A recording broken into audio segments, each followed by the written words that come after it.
Hey guys, welcome back. In the previous video, we learned about the human eye, its structure, the parts and their functions. In this video, we are gonna study the remaining parts and their functions. So the remaining parts were the aqueous humor. The aqueous humor is the space between the cornea and the eyelids. It's a watery liquid. And the next part is the blind spot.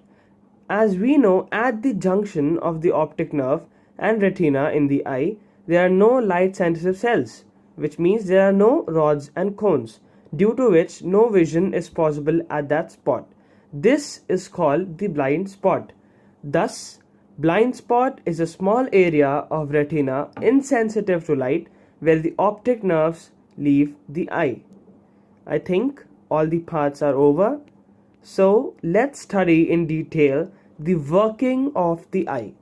The light rays coming from the object kept in front of us enter through the cornea of the eye, pass through the pupil of the eye and fall on the eye lens. The eye lens is a convex lens, so it converges the light rays and produces a real and inverted image of the object on the retina. The image formed on the retina is conveyed to the brain by the optic nerve and gives rise to the sensation of vision. Actually, the retina has a large number of light sensitive cells. So when the image falls on the retina, these light sensitive cells get activated and they generate electrical signals. The retina sends these electrical signals to the brain through the optic nerve and gives rise to the sensation of vision. Although the image formed on the retina is inverted, our mind interprets the image as that of an erect object. So we learn the working of the human eye here. Now let us study in detail the working of the pupil. Now let's take an example. When we go from a bright light to a darkened cinema hall, at first we cannot see our surroundings clearly. After a short time, our vision improves and we can see the person sitting around us. In bright sunlight, the pupil of our eye is small. So when we enter the darkened cinema hall, very little light enters our eye and thus we cannot see properly. After a short time, the pupil of our eye expands and becomes large. More light then enters our eye and we can see clearly. If we go from a dark room into bright sunlight or switch on a bright lamp, then we feel the glare in our eyes. This is due to the fact that in a dark room, the pupil of our eye is large. So, when we go out from a dark room into bright sunlight or switch on a bright lamp, a large amount of light enters our eye and we feel the glare. The pupil of our eye contracts, less light then enters our eye and we feel the glare. So here the pupil is adjusted by the iris.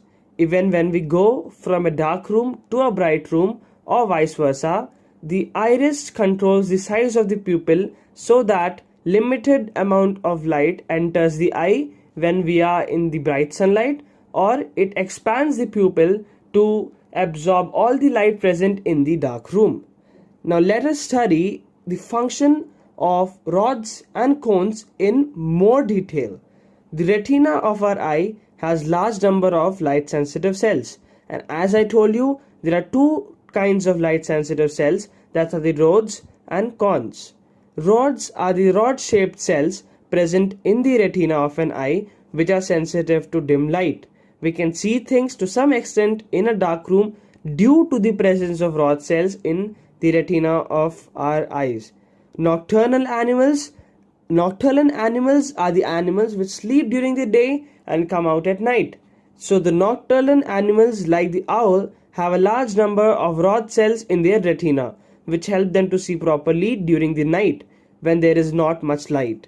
Rod cells of the retina, however, do not provide information about the color of the object.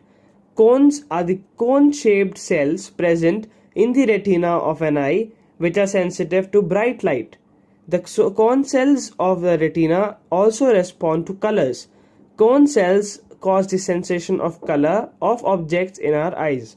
The cone-shaped cells of the retina make us see colors and also make us distinguish between different colors. When it is getting dark at night, it becomes impossible to see colors of car on the road. A normal eye can see the distant objects as well as the nearby objects clearly due to the power of accommodation. So this topic which I jumped to is the power of accommodation. The rays of light coming from a distant object are parallel to one another when they reach the eye. The rays of the light given out by the distant object are diverging in the beginning, but they become parallel when they reach the eye after traveling a large distance.